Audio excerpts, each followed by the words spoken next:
하나님의 말씀은 신약성경 요한복음 20장 24절부터 31절 말씀입니다. 찾으신 줄 알고 제가 공부하겠습니다. 12 제자 중에 하나로서 디두모라 불리는 도마는 예수께서 오셨을 때에 함께 있지 아니한지라.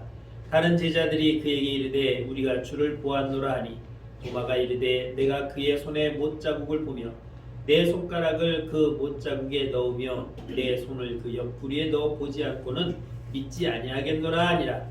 여드레를 지나서 제자들이 다시 집안에 있을 때에 도마도 함께 있고 문들이 닫혔는데 예수께서 오사 가운데 서서 이르시되 너희에게 평강이 있을지어다 하시고, 도마에게 이르시되 내 손가락을 이리 내밀어 내 손을 보고 내 손을 내밀어 내 옆구리에 넣어보라. 그리하여 믿음 없는 자가 되지 말고 믿는 자가 되라. 도마가 대답하여 이르되 나의 주님이시요 나의 하나님이시니이다. 예수께서 이르시되 너는 나를 본고로 믿느냐? 보지 못하고 믿는 자들은 복되도다 하시니라. 예수께서 제자들 앞에서 이 책에 기록되지 아니한 다른 표적도 많이 행하셨으나 오직 이것을 기록함은 너희로 예수께서 하나님의 아들 그리스도이심을 믿게 하려 함이요 또 너희로 믿고 그 이름을 힘입어 생명을 얻게 하려 함이니라. 아멘. 오늘은 도마에 대해서 함께 말씀을 나누도록 하고자 합니다. 오늘 24절 말씀 보면은 디두모라 불리는 도마는 은이라고 말하는데, 디두모라고 하는 것은 다른 것이 아니라 쌍둥이라는 말입니다. 예수님의 육신의 제 아들인 동생인 디두모라고 하는 요한 도마라고 하는 쌍둥이가 있었다라고 그렇게 말하고 있습니다. 도마가 우리가 생각할 때는 의심 많은 도마라고 말합니다. 그래서 복음성가에도 의심 많은 도마처럼 불렀네 하고 가사도 그렇게 써놨습니다. 도마와 관련된 말을 할 때 우리는 항상 의심 많은 도마 이렇게 표현하고 있습니다. 그런데 인터넷을 찾다가 보니까 재밌는 그림이 있어서 가져와 봤습니다. 이 무슨 그림인 줄 아십니까? 딱 보면 아시겠죠? 주님이 여기 계시고 이 사람이 도마예요. 지금 옆구리에 손가락을 이렇게 딱 찔러보는 그런 모습입니다. 아주 실감나게 아주 잘 그렸습니다. 그래서 이 그림을 보니까 얘가 딱 세 사람의 제자 중에 얘가 도마라는 사실도 우리는 그냥 쉽게 알아볼 수 있을 것 같습니다. 예수님은 이렇게 도마에게 네가 내 손에 있는 못자국을 구멍을 보고 내 옆구리에 찔린 창자국도 네가 한번 손가락을 넣어서 확인해 봐라 라고 이렇게 말합니다.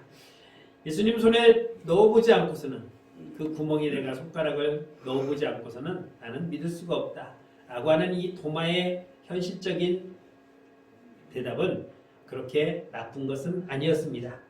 엄밀하게 말하면 합리적인 그런 의심이었다라고 볼 수 있습니다. 사실 도마만 의심이 많았던 것은 아닙니다. 10명의 제자들도 역시 예수님이 부활하셨을 때에 믿지 않았습니다. 그리고 부인했습니다. 그럴 리가 없을 것이다. 그런데 그들이 모여있는 장소에 예수님이 문이 닫혀 있음에도 불구하고 쑥 들어오신 걸 보고 그때서야 예수님이 부활하셨다는 사실을 믿었습니다. 문제는 그때에 도마가 없었다는 것입니다. 도마가 빠진 10사람이 모였을 때에 그들이 주님이 들어오셔서 평강이 있을지어다, 성령을 받으라, 내가 너희를 보내노라, 너희는 서로 사랑하고 용서하라고 말씀하실 때에 그들은 부활하신 주님을 보고서 주님이 정말 부활하셨구나라고 믿었다는 것입니다. 그런데 유독 우리는 도마만 의심 많은 도마라고 이렇게 표현하는 것은 다른 것이 아닙니다. 오늘 24절 말씀 다시 보면 12제자 중에 하나로서 디두모라 불리는 도마는 예수께서 오셨을 때에 함께 있지 아니했기 때문에 의심한 것입니다. 달리 의심한 건 아니에요. 먼저 10명의 제자들은 주님이 먼저 오셔서 보았기 때문에 그들은 믿었지만, 그러나 그 뒤에 도마는 제자들이 부활했다고 말했을 때에 도저히 믿지 않았던 것이 과연 도마만 의심 많은 제자였는가라고 우리는 문제를 제기해 볼 수 있는 것입니다. 왜 도마가 의심할 수밖에 없었는가? 그것은 그가 있어야 할 자리에 없었기 때문입니다. 다른 10제자와 함께 모여 있었다면 그도 그때 주님이 오셨을 때에 주님이 부활하셨다는 사실을 그도 보고 믿었을 것입니다. 그런데 그때는 그 자리에 도마가 없었습니다. 부활하신 주님을 믿지 못한 이유는 그가 주님이 오시는 그 자리에 없었기 때문에 그는 의심할 수밖에 없었다는 것입니다. 사랑하는 성도 여러분, 신앙의 싸움은, 신앙의 생활은 자리 싸움입니다. 내가 그 자리에 있을 때에 우리는 믿음의 성도가 될 수 있는 것입니다. 여러분들이 예배 드려야 할 그 자리에 있을 때에 하나님께 영광을 돌릴 수가 있는 것이고, 그 자리에서 말씀을 들을 때에 은혜가 되는 것이며, 그 자리에서 함께 기도할 때에 응답을 받을 수가 있는 것입니다. 문제는 내가 그 자리에 없었기 때문에 내 믿음이 연약한 것이고, 내가 그 자리에서 기도하지 않았기 때문에 응답이 없었던 것이고, 내가 그 자리에 있지 않았기 때문에 나는 하나님에 대해서 알지 못하고 있다는 것입니다. 다른 사람의 탓이 아닙니다. 내 탓입니다. 내가 그 자리에 있어야 되는데 그 자리에 없었기 때문입니다. 주님이 승천하시기 전에 제자들에게 이렇게 말씀합니다. 너희는 예루살렘을 떠나지 말고 이곳에서 기다리라. 내가 보혜사 성령을 보내줄 것이다 라고 말씀합니다. 떠나지 말라고 했습니다. 그리고 그 자리에서 기다리라고 했습니다. 고린도전서 15장 6절에 보면은 500여 형제들이 일시에 보였다라고 말하고 있습니다. 500여 성도들이 그들이 예수님의 부활하신 것을 보았다라고 말하고 있습니다. 그리고 500여 성도들이 그 자리에 모여서 주님이 보내주실 그 성령을 기다렸습니다. 그런데 성령이 금방 오지 않으니까 한 사람 한 사람 빠져나가기 시작했습니다. 380명이 빠져나가고 결국 성령이 임하신 것은 120명에게만 성령이 임하셨다라고 성경이 기록하고 있습니다. 나머지 380명은 어디 갔습니까? 그 380명도 함께 주님의 부활하신 것을 보았는데 주님이 보내주겠다고 하는 그 보혜사 성령을 받지 못한 이유는 그 자리에 없었기 때문인 것입니다.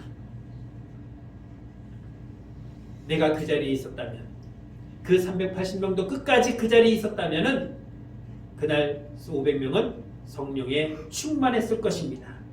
사랑하는 성도 여러분, 이것은 초대교회에 있었던 그 사건이지만 그 사람들에게만 해당되는 것이 아니라 오늘 우리에게도 동일하게 적용되어 있다는 것을 기억하시기 바랍니다. 여러분들의 자리가 어디입니까? 제가 쓱 둘러봐도요, 그리고 500명이 모이는 교회에서도 쑥 둘러봐도, 4,000명이 모이는 교회에서 쑥 둘러봐도 그 자리에는 항상 그 사람이 있더라고요. 그 자리에 없으면 그 사람은 오늘 교회 안 나온 것입니다. 담임 목사님이 오늘 그 사람 나왔어? 라고 물어볼 때 여전도사님들은 나왔을 겁니다 라고 얘기를 해요. 그런데 안 나왔어요. 1부부터 4부까지 예배 드리면서 그 넓은 성전에 설교하시면서 쑥 둘러보는데 그 자리가 비었습니다. 그 사람은 3부 예배에 항상 그 자리에 앉는데, 그 사람은 항상 1부에 나와서 그 자리에 앉는데 오늘 설교하면서 보시니까 없었던 겁니다. 여러분, 내가 있어야 할 자리는 내가 채워야 하는 것입니다. 여러분들이 도마같이 의심이 없기를 바랍니다. 그러기 위해서는 내 자리는 내가 지켜야 되는 것입니다. 다른 사람이 지킬 수 없는 것입니다. 우리는 찬양을 합니다. 뜻하신 그곳에 나 있기 원합니다. 노래는 부르는데 그 뜻하신 그 자리에 내가 없다는 것이 문제입니다. 목회자가 제일 안타까운 것은 오늘 예배를 드리면서 쓱 보는데 빈자리에 있어야 할 사람이 아니 보이는 것, 그것은 가장 안타까운 순간입니다. 시간 그 자리에 나와서 예배 드리고, 시간 그 자리에서 하나님의 말씀을 듣고, 시간 그 자리에서 하나님의 은혜를 받고, 시간 그 자리에서 하나님께 간구하며 하나님께 영광 돌려야 할 그 자리에 그분이 아니 계십니다. 뭐가 그리가 바쁜지는 모르겠습니다. 우리는 누군가 약속을 하면 지키려고 노력을 합니다.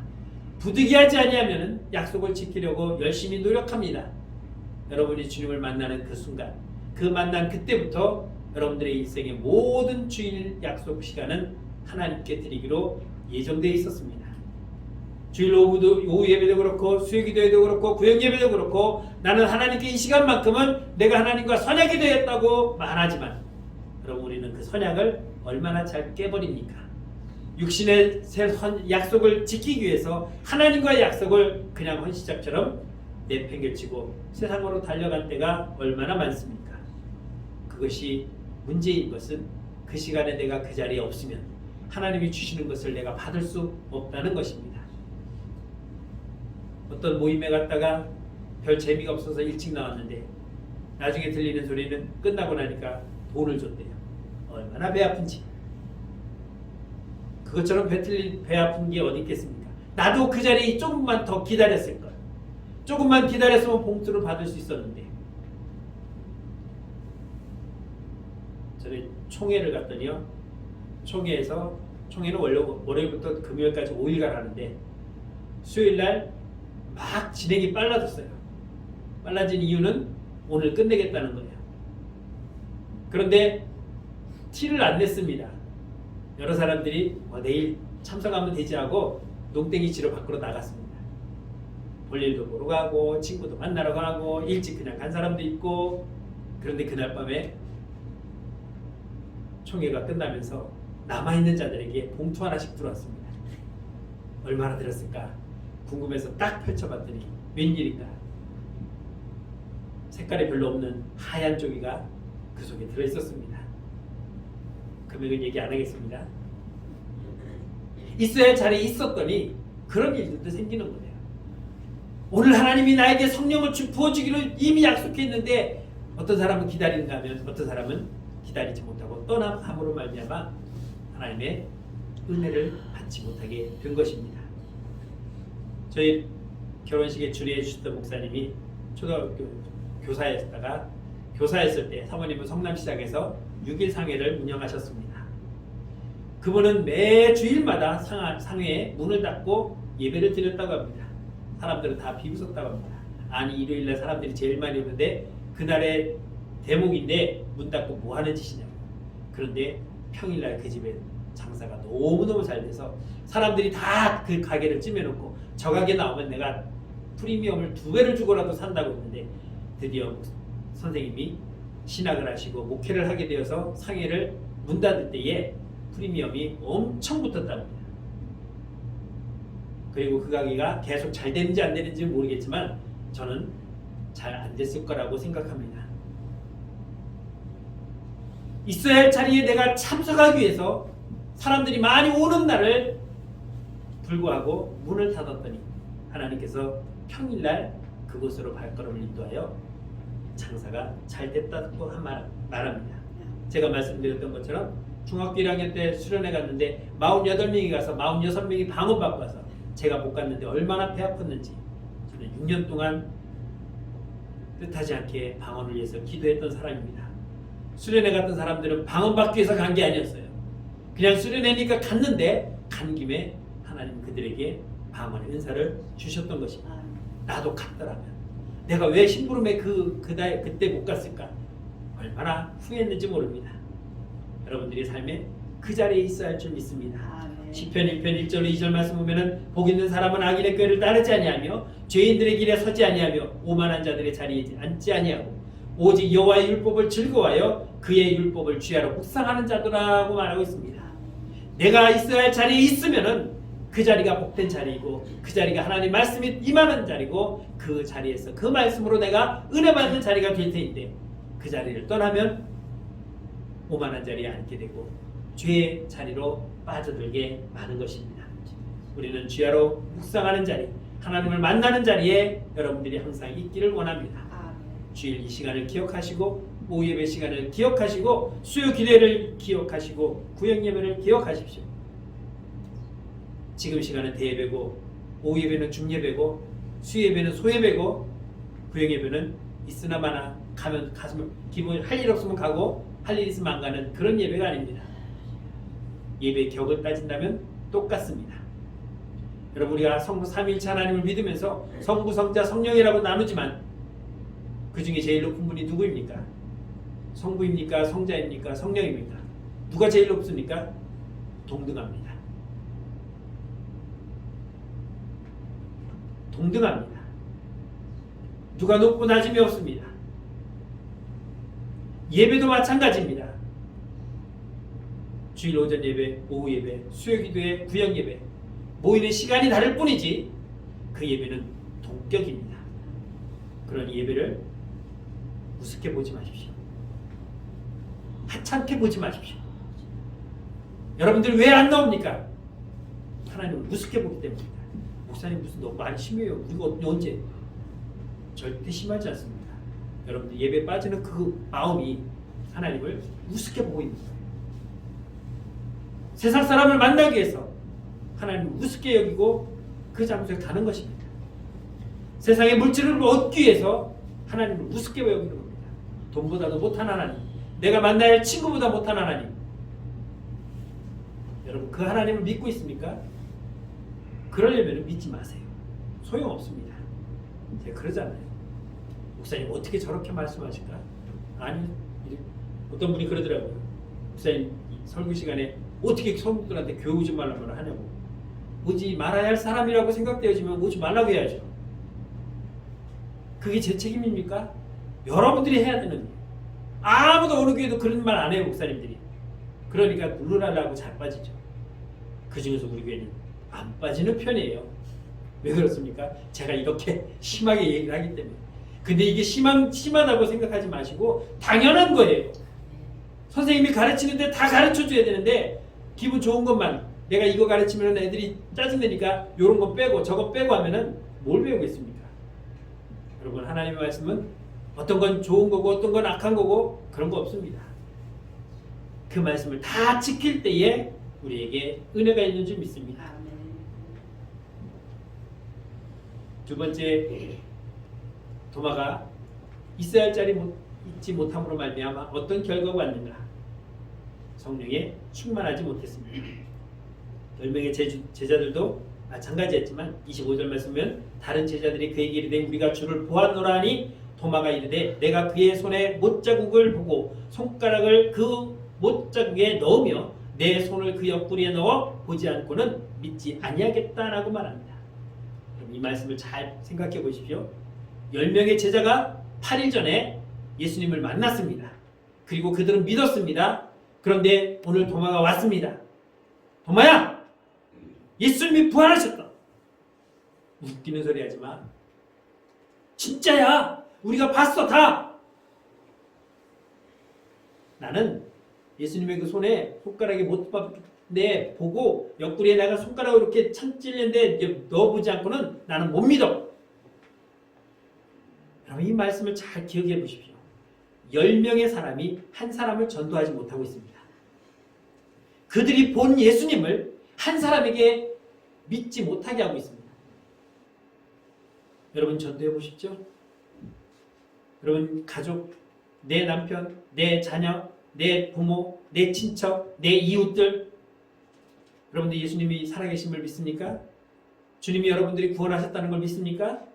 믿는다면, 내가 만난 예수님을 내가 경험하고 유지하고 있다면 우리는 복음을 전함으로 말미암아 그들을 변화시켜야 되는데 안 들어요. 목소리가 가도 안 들어요. 그래서 저도 많이 회개했습니다. 10명, 20명이 가서 전도를 해도 그들이 움직이지 않는 이유는 우리가 그만큼 성령에 충만해 있지 못하다는 걸 증거해 주는 겁니다. 내게서 그리스도의 모습이 보이지 않는다는 것입니다. 내게서 모양은 꽃이라고 말하지만 거기에서 향기가 나오지 않고 있다는 것입니다. 내가 너희를 보낸노라 성령을 받으라고 주님이 말씀하셨는데 8일 전에 주님의 말씀을 듣고 지금 도마를 만나서 그에게 부활의 소식을 전하고 있는데 도마는 도대체 믿으려 하고 있지 않고 있다는 것입니다. 내가 성령에 충만해 있을 때에 내가 전하는 복음이 상대방에게 들려지게 되는 것을 믿으시기 바랍니다. 그러니까 전도하러 나가기 전에 내가 먼저 성령에 충만한 삶을 살고 있어야 되는 것입니다. 내가 꽃이라고 말하면서 상대에게 가서 나 꽃이야, 나 장미꽃이야, 나 백합이야, 내 향기를 맡아봐. 그런데 맡아봤더니 향기가 하나도 안 나요. 그건 살아있는 꽃이 아니라 만든 조화일 수밖에 없습니다. 사도행전 2장 14절에 보면 베드로가 11사도와 함께 서서 소리를 높여 이르되 유대인들과 예루살렘에 사는 모든 사람들아 이 일을 너희로 알게 할 것이니 내 말에 귀를 기울이라고 말합니다. 14절부터 설교해서 36절까지 설교가 계속 되어지면서 그 설교를 들은 사람들이 어떤 반응을 보이냐면 그들이 이 말을 듣고 마음에 찔려 베드로와 다른 사도들에게 물어 이르되 형제들아 우리가 어찌할꼬 베드로의 설교를 듣고 마음에 찔렸다고 말하고 있습니다.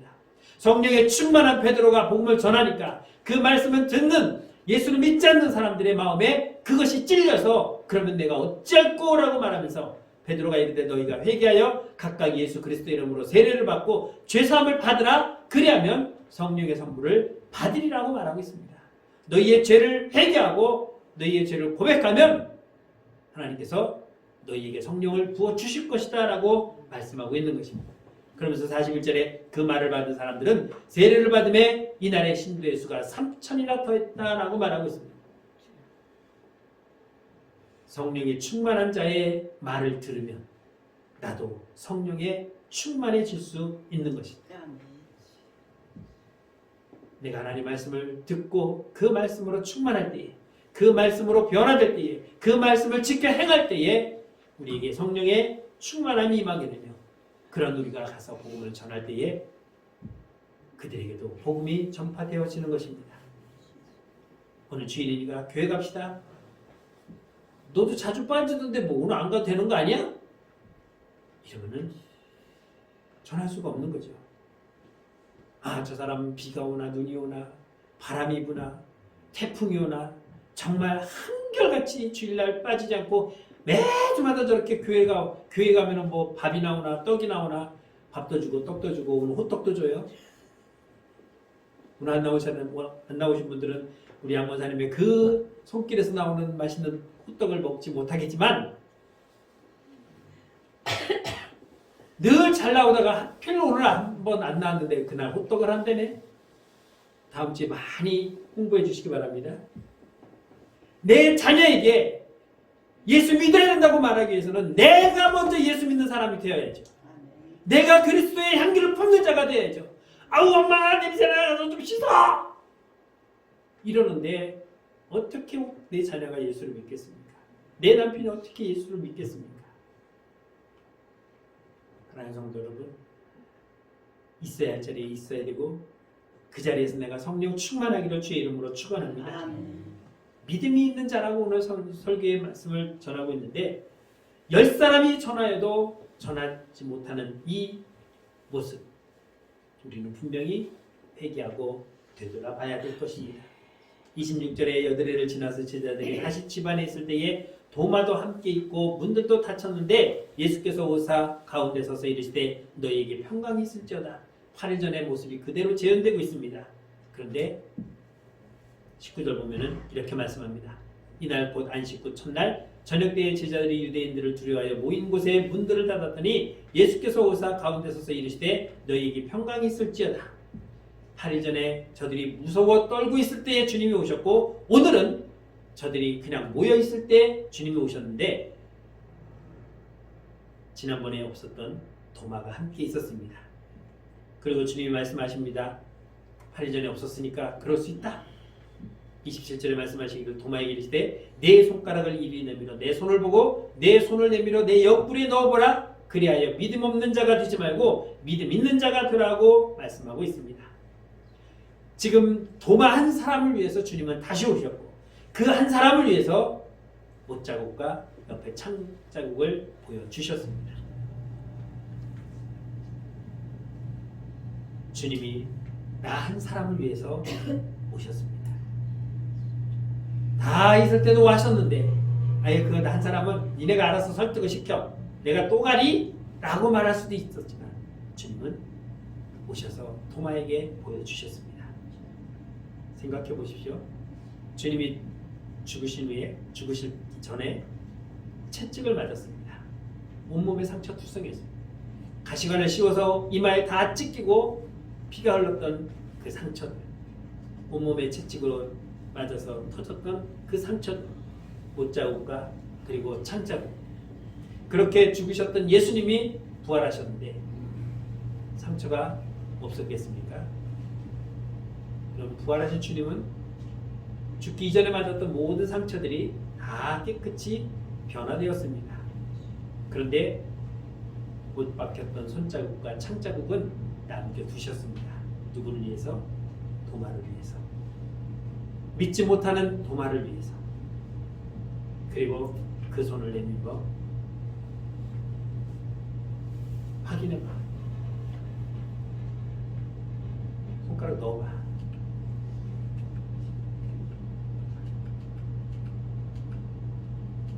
사진이 또 하나 있는데 잠깐 좀 이따 다시 보여드릴게요. 주님은 나은 사람을 위해서 당신의 상처의 흔적을 남겨두셨습니다. 부활하신 영광스러운 그 몸을 가지고 오셨지만 그 흉터가 없어졌었지만 주님은 믿지 못하는 나에게 그 상처를 내어주셨습니다. 우리가 예수를 믿는다고 하면서 아직도 의심이 있다면 진짜 예수님이 살아계셨나? 진짜 내가 죽으면 천국 갈 수 있는 건가? 내가 구원받는 게 맞는가? 이런 생각들이 든다면 믿음이 없는 자라고 말할 수 있을 것입니다. 믿음 없는 자가 되지 말고 믿음 있는 자라고 믿는 자가 되라고 주님은 말씀하십니다. 꼭 봐야 믿을 수 있는가? 그렇다면 봐라. 그리고 주님이 보여주신 것입니다. 한 사람을 구원하기 위해서 주님은 이렇게 행하셨습니다. 한 사람의 믿음 없는 사람을 위해서 주님은 찾아오십니다. 다음 주에 마지막 장을 보면은 주님은 베드로 한 사람을 위해서 많은 물고기를 모으셨습니다. 요나 한 사람을 변화시키기 위해서 고래도 준비하셨습니다. 고래인지 뭔지는 모르겠지만 아무튼 큰 물고기인데 사람을 삼킬 만한 물고기라면은 고래밖에 없을 것 같아요. 그런데 그 물고기를 예비하셨고 요나 한 사람을 위해서 박넝쿨을 준비하셨고 벌레를 준비하셨습니다. 하나님은 나 한 사람을 위해서 뭐든지 하실 수 있는 분입니다. 이 사람이 김승옥이라는 분인데 무진기행이라고 하는 책을 쓰신 분입니다. 저보다 나이가 한참 많아요. 제가 태어났던 64년도에 이 사람은 벌써 책을 썼던 사람입니다. 이 사람이 왜 제가 이 사람을 소개하냐면 이 사람은 그 무진기행이라고 하는 이 책을 쓰면서 굉장히 염세주의에 빠진 사람입니다. 그러니까 그냥 사람은 어떤 뭐 꿈과 소망을 가지고 사는 게 아니라 그냥 어쩔 수 없이 사는, 그래서 그냥 뭐 어떤 낭만도 없고 뭐도 없고 그냥 어쩔 수 없이 우리는 살아가는 인생인데 거기에 소망을 가지고 꿈을 가지고 살아봤자 현실과 동떨어진 것이기 때문에 그냥 어떤 무기력한 그런 삶을 살아가다가 그것도 저것도 싫으면은 그냥 스스로 목숨을 끊는 그런 사람들을 우리는 염세주의라고 말합니다. 그런 그가 고백하기를 내가 주님의 손을 봤다라고 고백을 합니다. 예수도 안 믿었던 사람이 도마처럼 의심을 가지고 있는데 주님이 내게 그 손에 박힌 못자국을 보여주셨다라고 말하고 있고, 그리고 내가 보았다라고 말합니다. 그리고 그가 이런 허무주의자들, 염세주의적인 그런 책을 쓸 수밖에 없었던 그가 이제 새로운 삶으로 바뀌어집니다. 그가 쓴 책을 그에 대한 사람의 그 내용을 이렇게 인터넷으로 찾아보니까 이렇게 얘기를 하더군요. 아내의 성화로 순복음교회를 억지로 나가기 시작했지만 초기에는 여의도 순복음교회의 기복신앙적인 요소에 대해 삐딱한 시선으로 쳐다보고 있어서 말 그대로 앉아만 있었다. 하지만 1981년 4월 26일 밤에 하나님의 손을 눈으로 보게 되는 영적인 체험을 하게 되었다고 고백한다. 1982년도에는 인도에 가서 전도하라는 하나님의 음성을 들었다고 하고 83년도에는 예수님의 전신인 가련하는 체험을 한 이후 독실한 기독교인이 되었다고 말합니다. 또 환상으로 주님의 손을 보았습니다. 그리고 음성을 들었습니다. 인도 가서 복음을 전하라고. 그리고 주님의 광채가 탁 나는 모습을 보고 드디어 그 마음에 주님을 영접하게 되었다라고 말합니다. 기독교인이 된 후에 그는 담배도 끊고 하루에 2갑을 폈대요. 술 마시는 것도 끊고 알코올 중독에서 벗어났으며 이후에 주변에 전도하기를 시작했는데 그 전까지는 그의 행실을 잘 알던 지인들은 미친놈 술 좋아하더니 결국 돌았구나는 반응을 보여서 이 형 날 샜구나라고 그렇게 오만 소리를 다 들었다고 합니다. 결국은 교회로 끌려가서 기독교인이 되었다고 한 이후에 선교 여행도 다녀오고 간증도 하다가 2001년 성결신학교에 입학하여 신학 공부를 시작했다. 목사가 될 생각이었으나 2년 후 뇌졸중으로 쓰러지면서 포기할 수밖에 없었고 젊은 시절에는 소설을 쓰는 것이 스스로를 사로잡는 허무함에 구원받는 길이었는데 하나님을 만나고 나서부터는 더 이상 소설 쓰기를 통하여 마음의 안정을 찾을 필요가 없어졌다고 말하면서 사실상 글을 쓰지 않았다. 만약 하나님을 만나는 경험을 하지 않았다면 얼마 안 가서 소설 쓰기를 재개했을 것이라고 말했다라고 그렇게 소개하고 있습니다. 그랬던 그가 다시는 책을 쓰지 않겠다고 했던 그가 책을 썼습니다. 어떤 책을 썼냐면 바로 내가 만난 하나님, 이 책을 썼습니다. 이 책에서 자기가 만난 하나님에 대해서 소개하고 있는 것입니다. 하나님은 이 한 사람을 위해서 찾아가셨습니다. 그 한 사람에게 구원의 손길을 펴기 위해서. 여러분 인터넷에서 뭐 간증 이렇게 치면은 온갖 사람들의 간증이 쏟아져 나옵니다. 목회자부터 평신도부터 뭐 장로 권사 뭐 예전에 그냥 개망단위로 살던 모든 사람들의 간증들이 얼마나 많은지 모릅니다. 그 사람들이 말하는 건 무엇입니까? 내가 만난 하나님이었습니다. 그 사람들이 전에 살던 삶을 포기하고 주님을 맞이하게 된 삶의 계기는 다른 것 아니었습니다. 그가 하나님을 만났다는 것입니다. 오늘 29절에서 주님은 이렇게 말씀합니다. 너는 나를 본고로 믿느냐? 보지 못하고 믿는 자들은 복되다라고 말하고 있습니다. 세상에는 안 보면 못 믿는 사람들이 있습니다. 주님은 그런 자들에게 찾아가서 보지 못하고 믿는 자가 되라고 말씀하면서 자신을 보여주었던 것입니다. 여러분들이 보지 않고 믿었다면 정말 복된 자인 것입니다. 복음에는 목적이 있습니다. 오늘 30절로 31절에 보면 예수께서 제자들 앞에서 이 책에 기록되지 아니한 다른 표적도 많이 행했다고 말합니다.